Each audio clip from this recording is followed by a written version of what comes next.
El aviso de desalojo llevaba pegado en la puerta de mi departamento 3 días antes de que por fin lo despegara. Tinta roja, letras gruesas, todo el paquete. 30 días para desalojar o enfrentar acciones judiciales. Lo arrugué dentro del bolsillo de mi chaqueta y salté por encima del montón de facturas vencidas que yacía esparcido sobre la encimera de la cocina como confeti radiactivo. Mi caja de herramientas reposaba en el rincón, fiel como siempre. Alicates Klein, los pelacables de mi abuelo, el multímetro Fluke por el que ahorré 3 meses cuando aún creía que tenía futuro. Todas las herramientas de un electricista incapaz de mantener encendidas las luces en su propia existencia. El teléfono sonó justo cuando meditaba qué cuenta ignorar esta vez. Número desconocido. Seguramente otro cobrador. Liam Crow, respondí con voz apagada. Liam, soy Marcus. Marcus Reyes, del local 68 de Denver. Me enderecé. Marcus y yo habíamos trabajado juntos en la remodelación de un centro comercial 2 años atrás, antes de que mi empresa de contrataciones se hundiera. Buen tipo, sindicalista sólido. Marcus, ¿cuánto tiempo? Mira, voy al grano. ¿Sigues buscando empleo? Miré el aviso de desalojo que me quemaba en el bolsillo. Escucho. Acaba de abrirse un puesto de mantenimiento en turno nocturno en el DIA. Beneficios completos, escala sindical y el sueldo. Digamos que es bastante mejor que cualquier cosa que encuentres ahora en el sector privado. Mucho mejor. Aeropuerto Internacional de Denver, la capital mundial de las teorías conspirativas de Colorado, con sus murales escalofriantes y esa estatua demoníaca del caballo azul. Pero trabajo era trabajo, y mi casero no aceptaba pretextos. ¿Cuál es el truco? Marcus hizo una pausa. El horario es duro, de medianoche a 8 de la mañana, y el ambiente laboral es, digamos que peculiar. Alta rotación. ¿Cuánto de alta? Eso no es exactamente mi área. Pero Liam, están desesperados por alguien con tus habilidades. Alguien que piense rápido, que siga protocolos. Exacto. La encargada de contrataciones, Rosa Martínez, pidió específicamente a alguien metódico. Miré alrededor de mi diminuto estudio, a la vida que no había logrado construir. Metódico.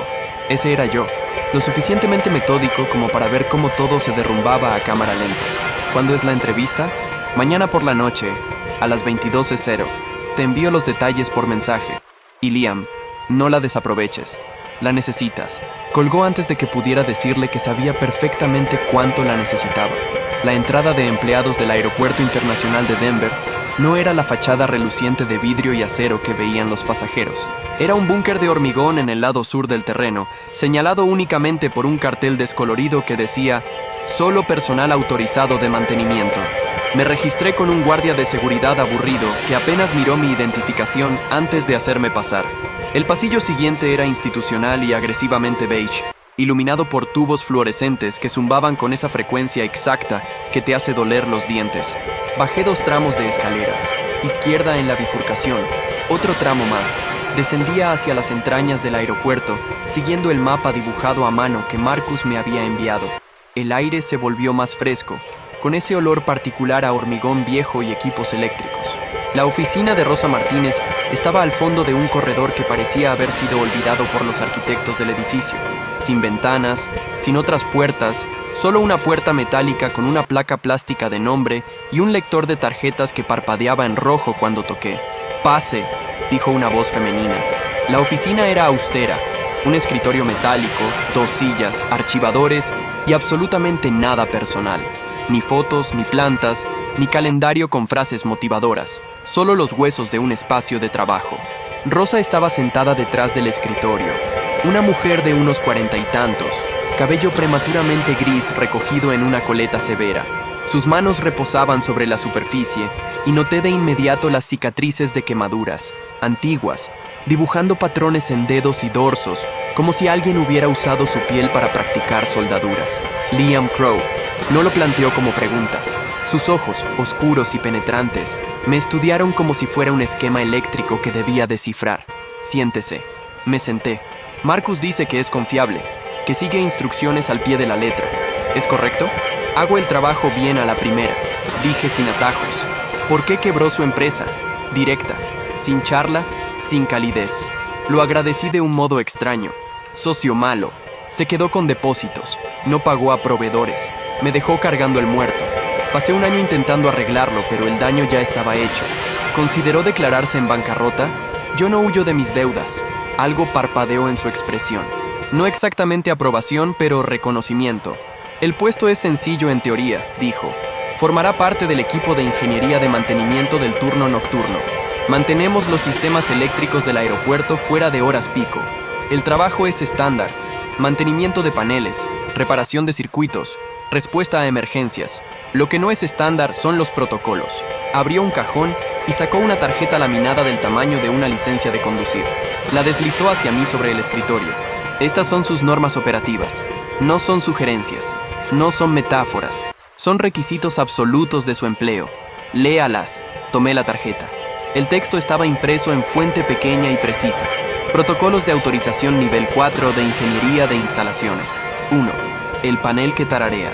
Existe un panel eléctrico sin marcar detrás del carrusel de equipaje 13. Tarareará una melodía que reconocerá de su infancia. No lo abra. No intente identificar la melodía. Si el tarareo cesa, repórtelo a Rosa inmediatamente por el teléfono rojo y luego proceda al punto 2. 2. El mandato del cable azul. Al trabajar en cualquier circuito, a veces encontrará un único cable de cobre frío al tacto entre los demás, aislado en un color que no figura en ninguna tabla de fabricantes, un azul profundo y luminoso. Ese cable nunca debe cortarse, empalmarse ni retirarse. Su trayecto nunca debe obstruirse. 3. El aliento del Mustang.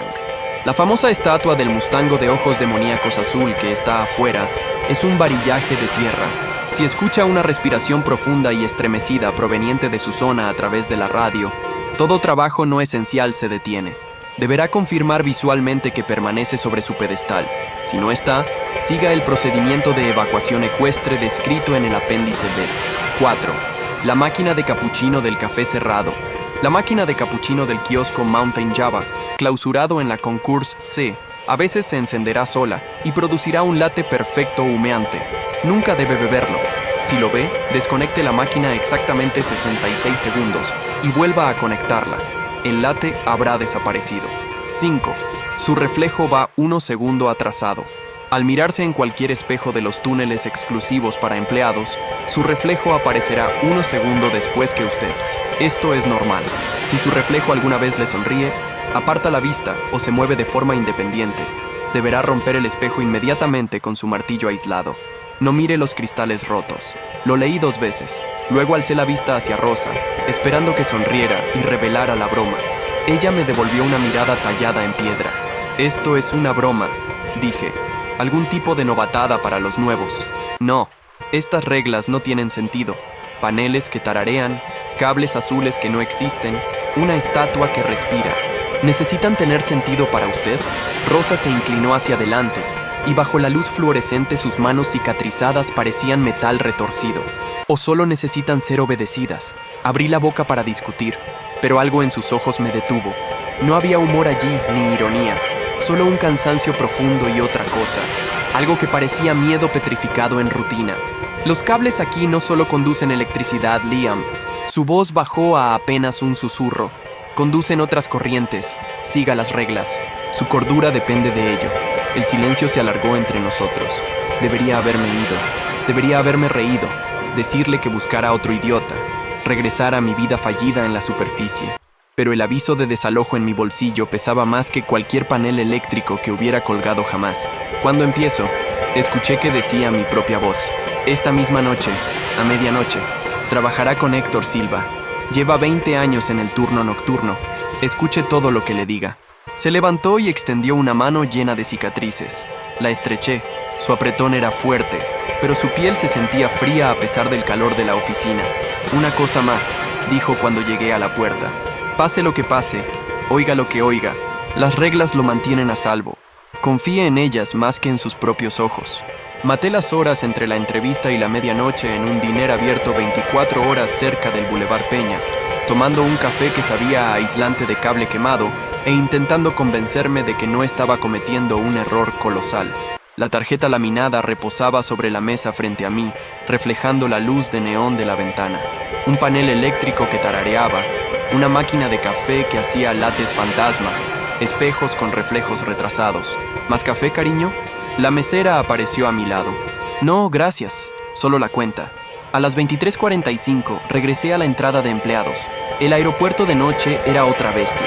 Vías de acceso vacías, charcos dispersos de luz de vapor de sodio y las siluetas lejanas de aviones en tierra agazapados como aves metálicas dormidas. Dentro, el guardia anterior había desaparecido, reemplazado por uno más joven que sí revisó mi identificación contra una lista antes de dejarme pasar.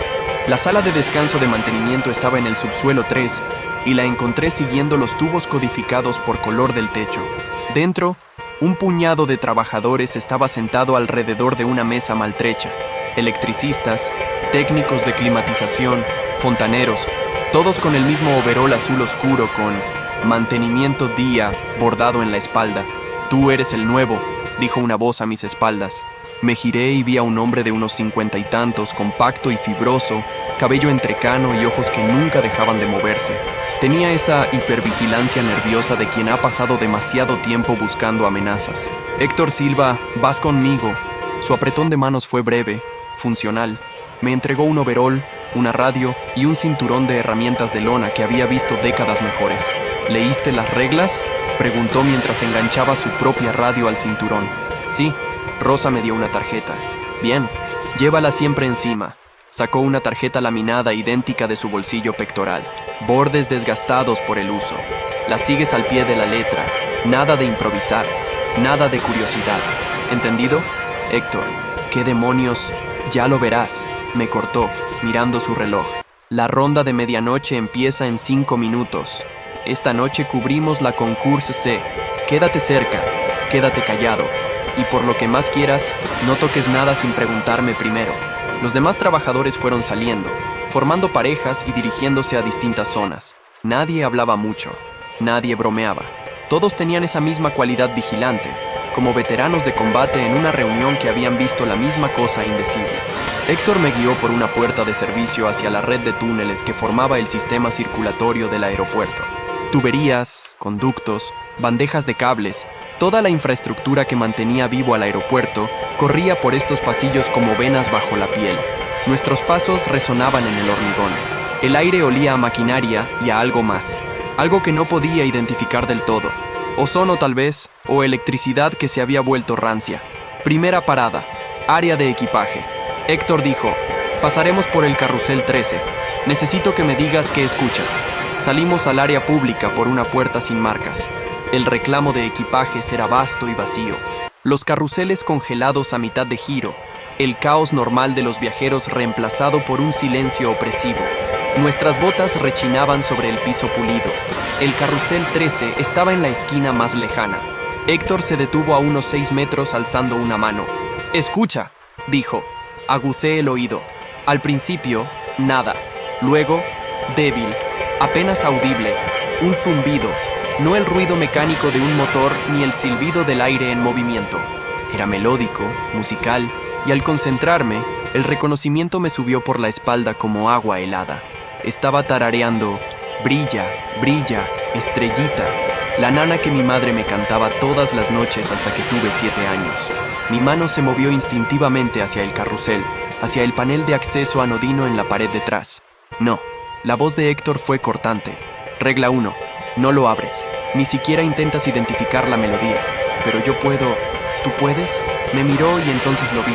El miedo bajo la vigilancia. ¿Estás seguro? Porque yo llevo 2 décadas escuchando esa cosa tararear y cada vez es una canción distinta. Siempre algo de mi infancia. Siempre algo que me hace querer entender por qué. El zumbido continuó, dulce, familiar y completamente equivocado. ¿Qué hay detrás del panel?, pregunté.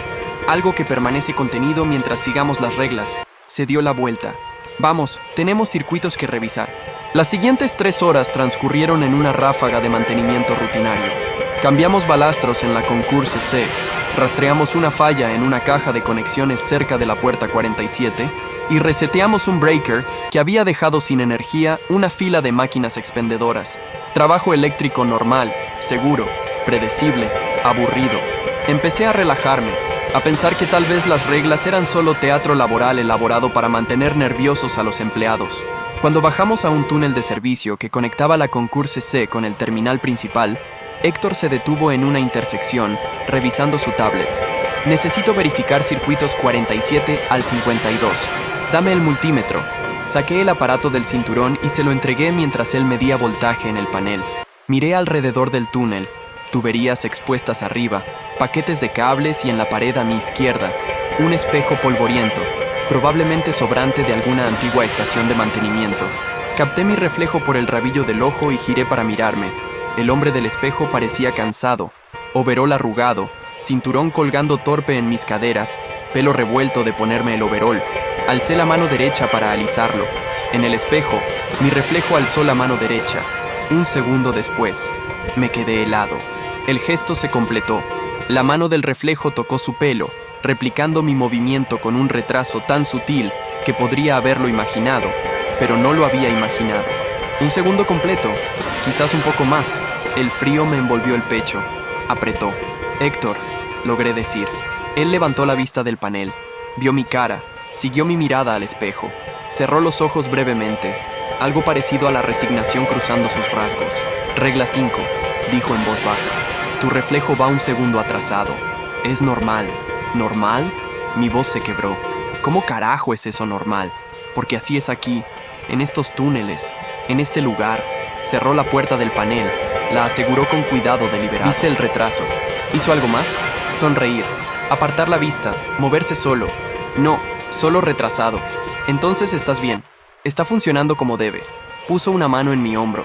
El primer gesto de calidez que me había mostrado en toda la noche. Sé que está jodido, Liam. Créeme, lo sé. Pero este es el trabajo. Esto es lo que aceptamos. Las reglas nos mantienen a salvo. Confía en ellas más que en lo que ves. Las palabras de Rosa resonaron de nuevo en este túnel de hormigón, rodeado por la infraestructura zumbante de algo que apenas comenzaba a comprender. Terminamos el turno en silencio. Mientras regresábamos a la sala de descanso por el laberinto de pasillos de servicio, mantuve la vista alejada de cualquier superficie reflectante. La tarjeta laminada en mi bolsillo se sentía caliente contra mi pecho, como un talismán protector o una advertencia que debía haber hecho caso. La primera semana se fundió en un patrón de hormigón y cobre, luces fluorescentes y estática de radio. Aprendí la geografía oculta del aeropuerto, el laberinto de túneles de servicio bajo las concurses A a la C, el dédalo de cuartos mecánicos que mantenían respirando los terminales, los atajos entre niveles que solo conocía la gente del turno nocturno. Durante el día dormía en mi departamento con cortinas blackout corridas. El aviso de desalojo ahora enterrado bajo un montón de facturas pagadas. El dinero era real, el trabajo era real. Las reglas, me repetía, eran solo excentricidad. Pero el retraso de un segundo del espejo me perseguía. Evitaba las superficies reflectantes cuando podía. Héctor se convirtió en mi guía por los ritmos ocultos del aeropuerto. Me enseñó qué transformadores zumbaban medio tono demasiado bajo, qué cajas de conexiones estaban inexplicablemente frías, qué pasillos se sentían distintos a las 3:00 AM que a las 5:00. Nunca explicó por qué importaba, y dejé de preguntar.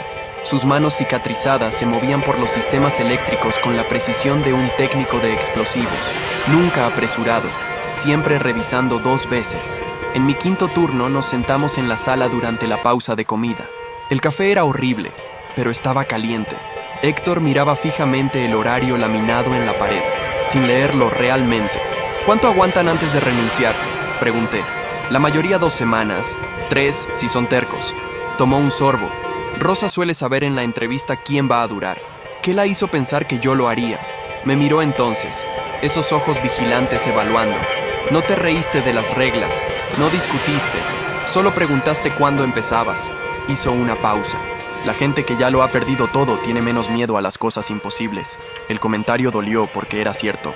No tenía nada más que perder salvo este empleo. Las brechas, dije en voz baja. Mencionaste brechas antes de la época de Rosa. La mandíbula de Héctor se tensó. Hace 3 años alguien cortó un cable azul. Solo un técnico de mantenimiento que pensó que era un error en el plano. Usó cizallas. Tamborileó los dedos contra su taza. Tardamos 6 horas en contener lo que salió. Perdimos a 2 personas. Rosa recibió esas cicatrices cerrando la ruptura manualmente. Recordé las manos de Rosa, los patrones quemados en su piel como diagramas de circuitos. ¿Qué salió? Nada que pueda explicar. Nada que debería existir. Se levantó, vació su café en el fregadero. Pero las reglas funcionaron para todos los que las siguieron. Los que no, dejó la frase sin terminar. En mi 9º turno, Héctor y yo teníamos asignada una instalación de conduit en un túnel de servicio bajo la Concourse BA. Un banco de luminarias LED necesitaba cableado nuevo y teníamos que pasar conduit nuevo por una sección de pared que no había sido tocada desde la construcción del aeropuerto. Medí 2 veces. Marqué los puntos de perforación con lápiz. Héctor sostenía la linterna mientras yo posicionaba el martillo perforador contra el hormigón. Trabajo estándar. Lo había hecho 1000 veces. Apreté el gatillo. La broca mordió el hormigón. Entonces lo vi. A través del pequeño agujero, apenas visible entre el polvo, algo brillaba con un color imposible. Un azul profundo y luminoso que parecía generar su propia luz. Paré la perforadora al instante, el corazón martilleándome. Héctor estuvo a mi lado en un segundo, iluminando el agujero con la linterna. El cable azul serpenteaba por la cavidad detrás de la pared. Su aislante, ese color que no existía en ningún código eléctrico que hubiera estudiado, radiaba frío, y aún a 10 centímetros sentía el frío en la cara. Regla 2. El mandato del cable azul. ¿Qué tan cerca estuve? Mi voz salió temblorosa. Héctor midió con la mirada. Medio centímetro, quizás menos. Si hubiera perforado 2 segundos más, la broca habría tocado el cable. Pensé en la historia de Héctor. 6 horas para contener la brecha. 2 personas perdidas. Mis manos empezaron a temblar. «Redirigimos», dijo Héctor con calma. Sacó su tablet, empezó a dibujar un nuevo trazado para el conduit, por arriba y por el techo. Añadiremos otra caja de conexiones en el cielo raso. Nos costará 1 hora, quizás más. Casi... Pero no lo hiciste. Me miró y algo en su expresión había cambiado. Respeto, tal vez reconocimiento. Lo viste a tiempo. Paraste. Eso es lo que importa. Pasamos la hora siguiente corriendo conduit por el techo. Trabajo lento y torpe. Ninguno habló del cable azul que habíamos dejado intacto en la pared, pero seguí mirando hacia atrás, medio esperando que aquel brillo inquietante se intensificara. Cuando terminamos, Héctor me palmeó el hombro. «Bien», dijo simplemente. «Lo viste». Esas 4 palabras se sintieron como una graduación. 2 noches después, Rosa nos separó para cubrir más terreno. Una luminaria de baño había fallado en la Concourse C y me tocó esa llamada mientras Héctor atendía un breaker en el otro extremo del terminal. La Concourse C a las 2:00 am era un estudio sobre la vacuidad. Las puertas se extendían hacia la oscuridad, sus pantallas en blanco. Mis pasos resonaban en el piso pulido. El aire olía estéril, reciclado, frío. Entonces lo capté. El aroma rico, inconfundible a café recién hecho. Me detuve. El olor era vívido, real, totalmente fuera de lugar. Mi radio crepitó con charla lejana de otros equipos, pero aquí la Concourse parecía suspendida en silencio. El olor se hizo más fuerte al doblar la esquina. Luz derramándose de un kiosco cerrado. Mountain Java, su reja metálica de seguridad bajada, excepto que ahora la reja estaba subida. Y dentro del pequeño espacio, la máquina de capuchino relucía bajo luces brillantes. Un latte reposaba en la barra, espuma perfecta en forma de hoja, vapor subiendo en delicadas espirales. Se me hizo agua la boca involuntariamente. No había comido en 6 horas, y el café de la sala sabía a ácido de batería. Este parecía de cafetería boutique, del tipo que no podía pagar antes de este trabajo. Di un paso hacia él. Entonces recordé la regla 4. La tarjeta laminada estaba en mi bolsillo pectoral, pero no necesitaba revisarla. Las palabras estaban quemadas en mi memoria. Nunca debe beberlo. Desconecté la máquina exactamente 66 segundos y vuelva a conectarla. El latte habrá desaparecido. Mi mano tembló ligeramente al agacharme bajo la reja de seguridad. El kiosco era más pequeño de lo que parecía desde afuera. Apenas espacio para girar. La máquina de capuchino zumbaba suavemente. Un ronroneo mecánico tranquilizador. El latte estaba allí, perfecto e imposible. Encontré el enchufe detrás de la máquina. Mis dedos se cerraron alrededor y tuve que luchar físicamente contra el impulso de probar el café primero. Solo un sorbo. ¿Qué podía pasar? Yale el enchufe. Las luces se apagaron al instante. El zumbido cesó. En la oscuridad repentina, el latte seguía en la barra, y podría jurar que por un segundo brillaba débilmente con luz propia. Conté. 1 Mississippi, 2 Mississippi. Los números parecían ridículos, infantiles, pero conté con precisión absoluta. El silencio oprimía mis oídos. En algún lugar en la Concourse oscura, algo crujió. 63 Mississippi, 64 Mississippi, 65 Mississippi, 66 Mississippi, Volví a enchufar. No pasó nada. La luz siguió apagada. La máquina siguió en silencio. Busqué a tientas mi linterna. La encendí. La barra estaba vacía. Ni late, ni taza, ni siquiera un anillo húmedo donde debería haber estado la condensación. La máquina de capuchino estaba fría e inerte, su superficie cromada opaca. Salí lentamente del kiosco. Bajé la reja de seguridad y me alejé. Mis manos habían dejado de temblar, pero algo más había cambiado. Las reglas no eran novatadas, no eran metáforas, eran instrucciones para navegar una realidad que funcionaba con física distinta a la del mundo diurno. Ahora lo creía por completo.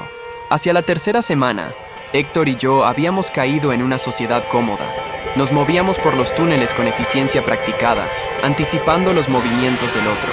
Me contaba historias en las horas tranquilas, nunca sobre las brechas directamente, sino alrededor de ellas. Equipos que fallaban en patrones sin sentido, secciones del aeropuerto que nunca estaban del todo bien, trabajadores que renunciaban sin explicación. Rosa lleva aquí 18 años, dijo una noche mientras esperábamos que un circuito se enfriara más de lo que nadie más en el turno actual. Sabe cosas de este lugar que no están en ningún manual. ¿Cómo qué? Como por qué construyeron realmente el aeropuerto aquí, por qué las pistas están dispuestas en ese patrón específico, por qué ciertas obras de arte tuvieron que instalarse en ubicaciones exactas. Hizo una pausa. Esto era una unión espiritual mucho antes de ser aeropuerto. Las tribus lo sabían, los urbanistas lo sabían aunque no lo admitieran. El día no está construido encima de algo antiguo, está construido para contenerlo. La radio crepitó antes de que pudiera responder. La voz de Rosa clara y calma. Todos los equipos. Aviso. El servicio meteorológico reporta actividad de tormenta eléctrica severa acercándose desde el oeste. Riesgo de rayos extremo. Manténganse alerta. Miré hacia arriba por instinto. Aunque estábamos enterrados 3 niveles bajo tierra, ¿los rayos afectan aquí abajo? Todo está conectado a tierra a la red de cables azules, dijo Héctor. Los rayos se descargan a tierra por caminos normales, pero si golpea la parte equivocada del sistema, no terminó. 20 minutos después llegó la tormenta. La sentí antes de oírla. Un cambio de presión que me hizo crujir los oídos. Las luces parpadearon una vez, se estabilizaron. Luego la radio estalló en estática, y a través del ruido blanco escuché algo más. Una respiración, profunda, húmeda, estremecida. Resonó por el altavoz como viento en una cueva, pero había algo orgánico en ella, algo vivo. La cara de Héctor se puso blanca. Mustang, susurró. Regla 3. La estatua de afuera, la varilla de tierra. Su radio crepitó. Todos los equipos. Código amarillo en el arreglo de tierra exterior. Silva y Crow, ustedes están más cerca del acceso sur. Confirmen que la varilla primaria está estable. Ya corríamos. Los pasillos de servicio se sentían distintos mientras corríamos. El zumbido familiar de los sistemas eléctricos se había vuelto discordante, como una orquesta afinando en tono equivocado. Nuestras botas golpeaban el hormigón mientras aquella respiración imposible seguía resonando en mi mente. Profunda, húmeda, orgánica. El sonido de algo enorme aspirando aire a pulmones que no deberían existir. El acceso sur está 2 niveles arriba. Héctor jadeó, su radio aferrada en una mano. Se movía con la eficiencia de quien había corrido estos pasillos en emergencias anteriores, tomando esquinas sin dudar. Yo lo seguía, el cinturón de herramientas rebotando contra mi cadera. La tarjeta de reglas parecía quemarme en el bolsillo pectoral. Regla 3. El aliento del Mustang. Si escucha una respiración profunda y estremecida desde su zona por radio, todo trabajo no esencial se detiene. Deberá confirmar visualmente que permanece sobre su pedestal. Llegamos al tramo de escaleras a toda velocidad. La iluminación de emergencia bañaba todo en un amarillo enfermizo. Arriba, el trueno retumbó por la superestructura del aeropuerto y lo sentí en el pecho, en los dientes. Esto no era una tormenta normal de Colorado. Era algo apocalíptico. La puerta de acero del acceso sur tenía advertencias descoloridas sobre áreas restringidas. Héctor golpeó la barra de pánico y salimos a la noche. La lluvia me golpeó como un golpe físico. Cortinas frías y violentas que empaparon mi overol en segundos. El viento nos azotaba, trayendo olor a ozono y combustible de avión. El estacionamiento de empleados se extendía frente a nosotros. Luces de vapor de sodio balanceándose en sus postes, proyectando sombras salvajes sobre el asfalto mojado. Y allí, a unos 200 metros al otro lado de la vía de acceso, estaba el Mustang azul. Incluso bajo la lluvia, incluso en la oscuridad rota por relámpagos, podía verlo. La enorme escultura de fibra de vidrio alzada 9,75 metros. Su cuerpo anatómicamente correcto congelado a mitad de corbeteada. Sus ojos, esos infames ojos rojos brillantes, parecían seguir nuestro movimiento. ¿Está en el pedestal?, grité contra el viento. Héctor alzó una mano para protegerse los ojos de la lluvia entrecerrando. No puedo... Espera. Un relámpago partió el cielo. Por un segundo eléctrico brillante, el mundo se volvió blanco. El Mustang quedó iluminado con perfecta claridad. Cada músculo de su cuerpo demoníaco definido, lluvia corriendo por su piel azul, sus ojos ardían con luz roja maligna. No el brillo LED habitual, sino algo que parecía pulsar con cada trueno, intensificándose, casi vivo, pero seguía en su pedestal. La base de hormigón permanecía sólida bajo esos cascos masivos. «¡Está estable!», gritó Héctor a su radio. «Repito, varilla primaria de tierra estable y en posición». La voz de Rosa crepitó de vuelta, casi perdida en la estática. «Copiado, Silva. Mantengan posición hasta que...». El mundo explotó. Un rayo golpeó la pista con un sonido como la realidad desgarrándose. El impacto cayó a menos de 1 kilómetro, alcanzando algo metálico, un vehículo de servicio o equipo de tierra, con tal fuerza que sentí la onda de choque en los huesos. El destello fue tan brillante que vi las venas en mis párpados cuando los cerré. Todas las luces del aeropuerto se apagaron. Los terminales detrás de nosotros quedaron a oscuras. Las luces de pista se extinguieron. Las luces del estacionamiento murieron. Incluso los ojos del Mustang se apagaron. Durante 1, 2, 3 segundos eternos, el Aeropuerto Internacional de Denver dejó de existir en cualquier sentido eléctrico. Estuvimos parados en oscuridad absoluta, la lluvia martilleando, y comprendí con perfecta claridad que algo fundamental se había roto. Luego los generadores de emergencia arrancaron. Las luces volvieron, pero mal, más tenues, parpadeando. Los ojos del Mustang brillaron de nuevo, pero ahora parecían mirarnos con atención inconfundible. Podría jurar que la cabeza de la estatua se había girado ligeramente, aunque sabía que era imposible. La radio de Héctor estalló con voces superpuestas. Fuerte caída de energía en esquema de concurso B. Red de cables azules. Espejos en túnel 7. Los reflejos no coinciden. Se mueven solos. Algo está mal. Algo está muy mal. La voz de Rosa cortó el caos. Calma pero tensa como nunca la había oído. Todos los equipos, aquí Martínez. El impacto del rayo ha desestabilizado la red de contención. Tenemos fallas simultáneas en múltiples protocolos.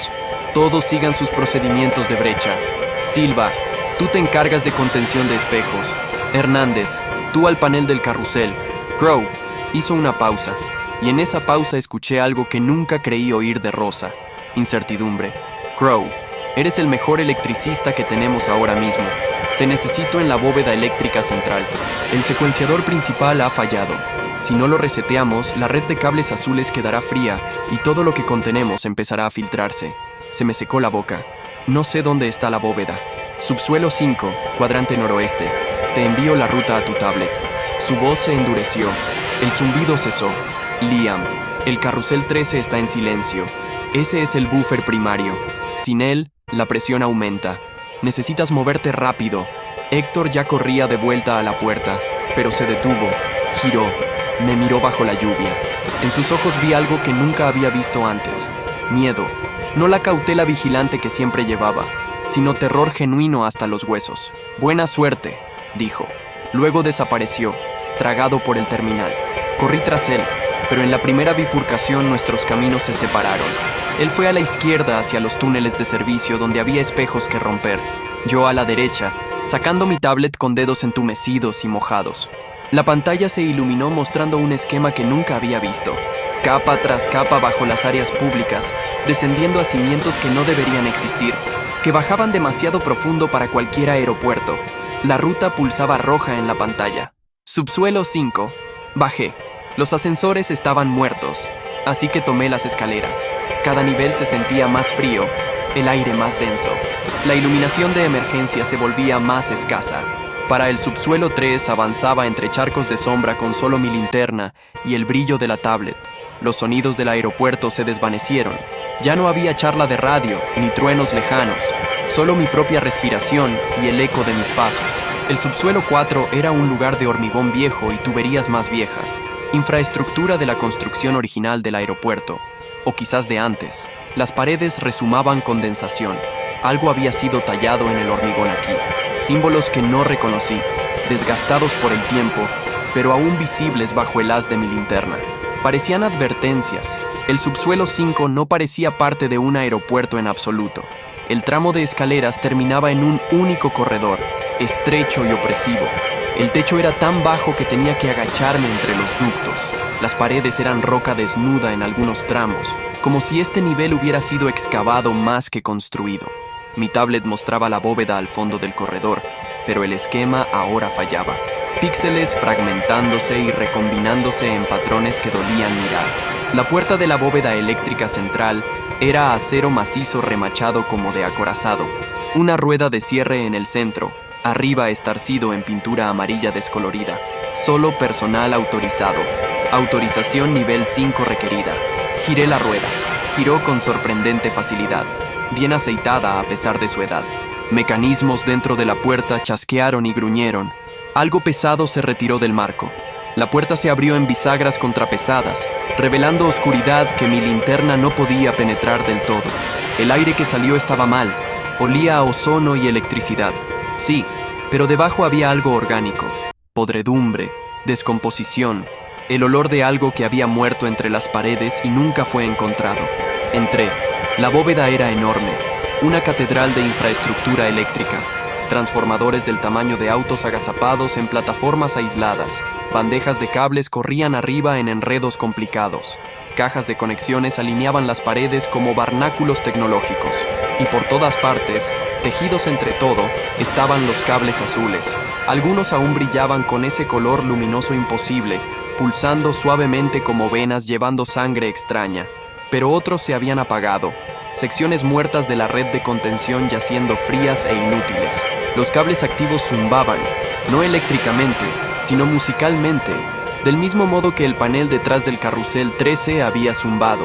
Cada cable cantaba una nota distinta, y juntos formaban algo parecido a armonía, algo parecido a un hechizo.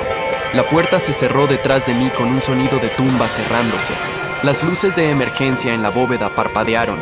En su titilar, lo vi. Movimiento. Sombras entre los transformadores que no correspondían a ninguna fuente de luz. Formas que se retorcían y contorsionaban cuando las luces se apagaban, congelándose cuando volvían. Y en esos momentos congelados podía verlas más claro. Siluetas de cosas que parecían casi humanas, pero mal. Demasiado altas, demasiadas articulaciones, cabezas inclinadas en ángulos que romperían un cuello. Mi radio crepitó. La voz de Rosa, lejana y corrupta por estática. Liam, secuenciador. Pared norte. Interruptor rojo. Rápido. Me obligué a moverme. La tablet mostraba la ubicación del secuenciador principal. Pared norte. Tal como dijo Rosa, tuve que navegar por el laberinto de equipos, saltando conductos, agachándome bajo bandejas de cables, siempre consciente de las sombras moviéndose en mi visión periférica. Uno de los cables azules colgaba directamente en mi camino, brillando suavemente. Se balanceaba como si hubiera brisa, aunque el aire en la bóveda estaba perfectamente quieto. Recordé la regla 2. Su trayecto nunca debe obstruirse. Lo rodeé, sumando segundos preciosos a mi trayecto. Las sombras se volvieron más audaces. Cuando las luces parpadeaban ahora, estaban más cerca. Podía oírlas. Sonidos de respiración. Múltiples fuentes a mi alrededor. Esa misma respiración húmeda y estremecida que había oído por radio, pero más pequeña, más hambrienta. Las cosas que se filtraban por la red de contención fallida. El haz de mi linterna atrapó a una directamente cuando las luces de emergencia se apagaron. Estaba detrás de un transformador. Una pesadilla hecha forma, alta y flaca, con demasiadas articulaciones en sus extremidades, su cabeza un horror alargado que se abría verticalmente donde debería estar la boca. Por un segundo eterno, me miró con ojos que eran agujeros hacia algún otro lugar, algún lugar oscuro y antiguo y paciente sin fin. Luego las luces de emergencia volvieron y desapareció, pero sabía que no se había ido realmente, solo esperaba en los espacios entre la luz. El secuenciador principal estaba contra la pared norte como un altar a un dios olvidado. Era más antiguo que todo lo demás en la bóveda. latón y cobre y aislantes cerámicos de otra era cuando la electricidad aún era lo bastante nueva como para tratarse con reverencia religiosa. El interruptor central era una palanca roja cerámica masiva, desgastada por décadas de manos arrojándola en emergencias pasadas. Entre mí y el interruptor, el aire se ondulaba, temblaba. La realidad se doblaba alrededor de un punto de oscuridad que filtraba algo como humo, algo como estática, algo como desesperación, una brecha, una fuga activa en la red de contención, y tenía que atravesarla para resetear el secuenciador. Las luces se apagaron otra vez. En la oscuridad, los sonidos de respiración me rodearon. Algo tocó mi hombro. Dedos fríos que parecían tener demasiados huesos. Giré, blandiendo mi linterna como arma, y conecté con nada, pero sentí el impacto. Sentí que algo cedía y retrocedía. Las luces volvieron. El secuenciador esperaba. La brecha entre nosotros se retorcía. Pensé en las reglas, en las manos cicatrizadas de Rosa, en las historias de Héctor sobre los que no lo lograron, en la lógica simple y brutal que me había mantenido vivo. Seguir las reglas, confiar en el sistema, arreglar lo que está roto. Me ajusté los guantes de trabajo, respiré hondo y di un paso hacia la brecha. La brecha se sintió como ahogarse en agua helada y fuego al mismo tiempo, frío que quemaba, calor que congelaba. Avancé, cada nervio de mi cuerpo gritando anomalía, y mis manos encontraron la palanca roja cerámica al otro lado, pero no podía moverla. Mis dedos tocaron la palanca, sintieron su superficie lisa desgastada por décadas de reseteos de emergencia, pero mi brazo no respondía. La brecha me había seguido, se había envuelto a mi alrededor como cosa viva, y en la oscuridad detrás de mis ojos, imágenes empezaron a reproducirse. Mi ex socio, amigo de Marcus en realidad, de pie en mi oficina arruinada. «Confiaste en mí», dijo, su voz resonando con profundidad imposible. «Respondiste por mí y yo te destruí. Las inspecciones fallidas, los clientes furiosos, los proveedores a los que aún debía dinero, gente que había confiado en mi palabra. Vi sus caras una tras otra. Un desfile de decepción y traición. Siempre decepcionas a todos», susurró una voz femenina. La voz de mi madre, aunque llevaba 5 años muerta.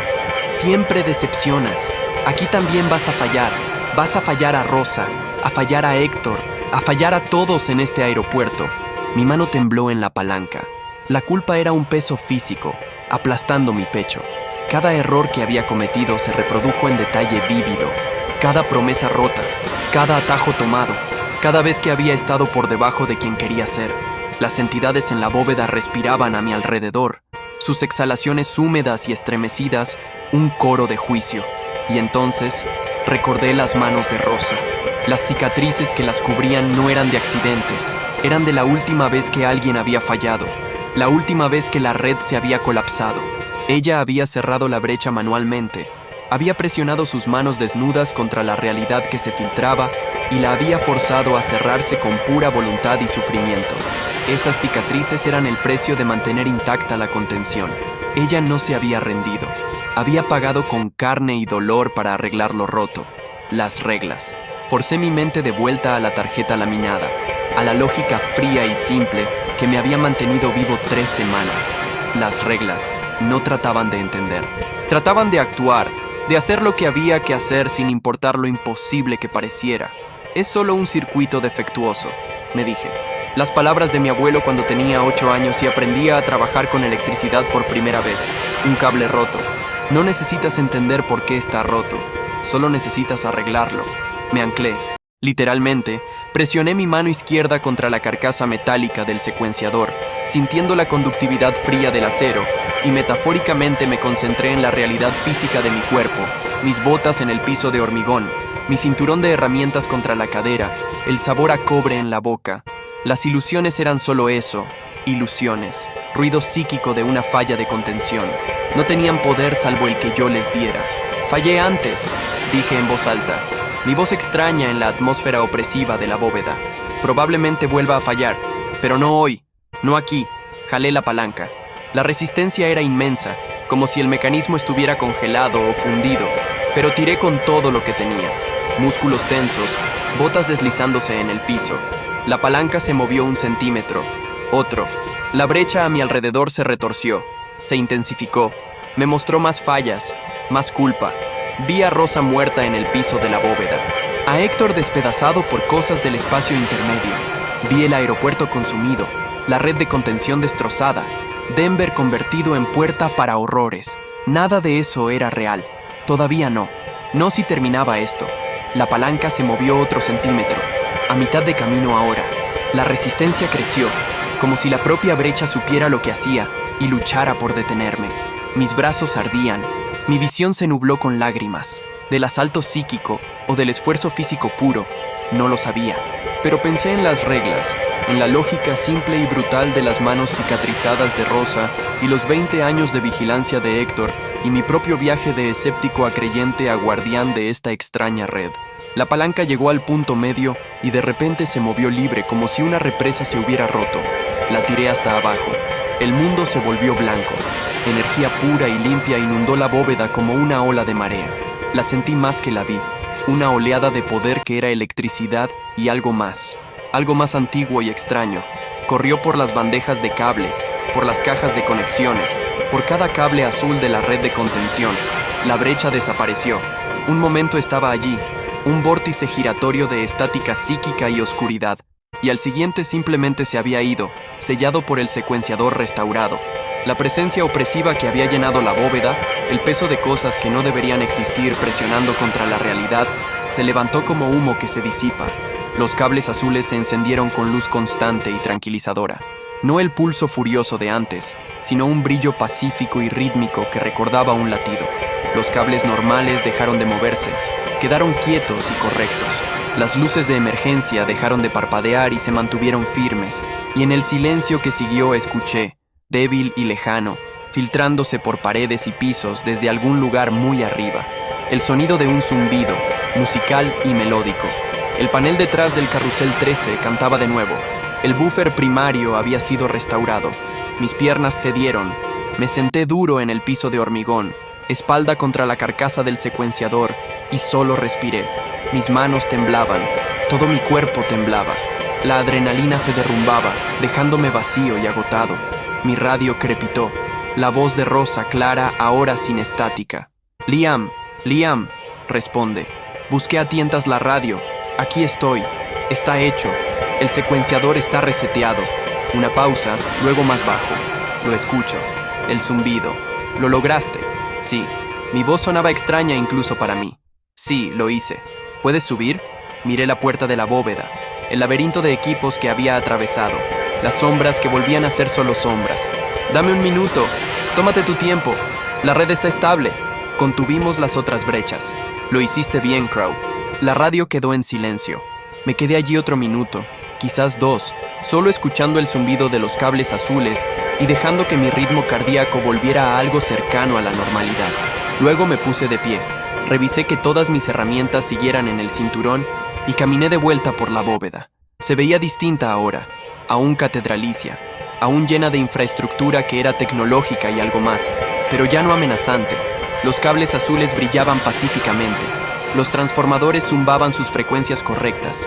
Incluso el aire olía mejor, solo ozono y hormigón viejo, la podredumbre orgánica desaparecida.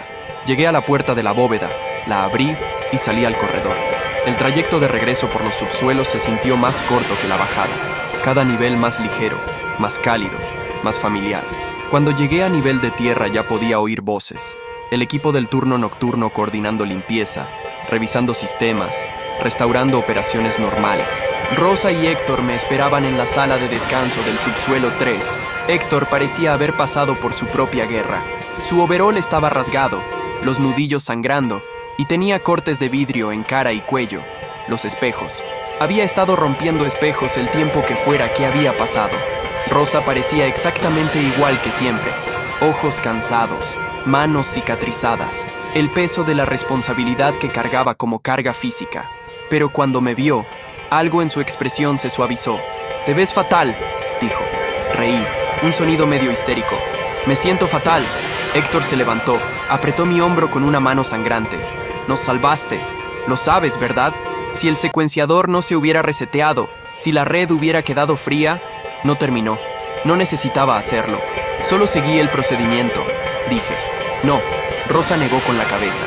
«Entraste a la bóveda durante un colapso de contención y luchaste a través de una brecha psíquica para resetear un secuenciador que nunca habías visto antes. Eso no es solo seguir procedimiento. Eso hizo una pausa. Pareció elegir sus palabras con cuidado. Eso es lo que significa ser uno de nosotros. Sirvió café de la máquina antigua. Me pasó una taza. Era horrible como siempre. Lo bebí agradecido. ¿Qué pasó con los demás?, pregunté. ¿Los otros equipos? Todos localizados. Hernández estabilizó el panel del carrusel 13 desde afuera. No pudo restaurar el zumbido, pero evitó que empeorara. Silva aquí rompió 17 espejos. Asintió hacia Héctor. Cortes limpios, sin contaminación. Los otros equipos manejaron brechas menores en las concurses, pero la bóveda, ese era el punto crítico. Si hubieras fallado, pero no fallé, dije en voz baja. No, no fallaste. Nos quedamos en silencio un rato, tomando café horrible, dejando que la adrenalina se disipara y la realidad se asentara. El aeropuerto estaba a salvo, la red de contención restaurada. Las reglas volvían a estar en vigor. Finalmente Rosa se levantó. Vayan a casa los dos. Báñense, duerman. El turno de día puede encargarse del resto de las reparaciones. Me miró y Crow. Te has ganado oficialmente la autorización nivel 5. Procesaré el papeleo mañana. Nivel 5. La autorización que había visto estarcida en la puerta de la bóveda. La autorización que significaba que confiaban en mí con los secretos más profundos del aeropuerto. Solo asentí. La noche siguiente me presenté a trabajar a medianoche como siempre. El aeropuerto se sentía normal de nuevo, o lo que pasaba por normal en este lugar. Los cables azules brillaban suavemente en sus trayectos ocultos. El panel detrás del carrusel 13 zumbaba su melodía familiar e irreconocible. Los espejos en los túneles de servicio mostraban reflejos un segundo atrasados, tal como debían. Los cortes de Héctor estaban vendados, sus nudillos envueltos en gasa. Trabajamos nuestro turno en silencio cómodo, revisando circuitos, cambiando balastros, manteniendo la red que mantenía contenidas las cosas imposibles. Durante la pausa me quedé en la Concurse C, mirando por las enormes ventanas las puertas vacías, los terminales oscuros, el aeropuerto dormido. Afuera, visible a través del cristal, el Mustang azul se alzaba contra el cielo nocturno, sus ojos rojos brillando con su intensidad LED normal. Solo una estatua. Solo una varilla de tierra muy efectiva para energías que no deberían existir. Saqué mi termo. Serví café que solo era marginalmente mejor que el de la sala. Lo tomé despacio. Este lugar, este trabajo no era lo que había pensado que sería. No se trataba de huir del fracaso, o esconderse en aislamiento, o aceptar dinero por un extraño turno nocturno. Se trataba de estar entre la realidad y lo que acechaba en los espacios intermedios. Se trataba de seguir reglas que no tenían sentido porque funcionaban. Se trataba de ser guardián de algo frágil y esencial. Metí la mano en mi bolsillo pectoral, saqué la tarjeta laminada, las 5 reglas impresas en fuente pequeña y precisa. Ya no necesitaba leerlas. Había memorizado cada palabra, comprendido cada implicación, pero igual guardaba la tarjeta, mi manual, mi recordatorio de lo que importaba aquí. El primer capítulo de mi antigua vida estaba cerrado. El segundo capítulo, aquel en que era un electricista que mantenía algo más que solo cableado, había comenzado.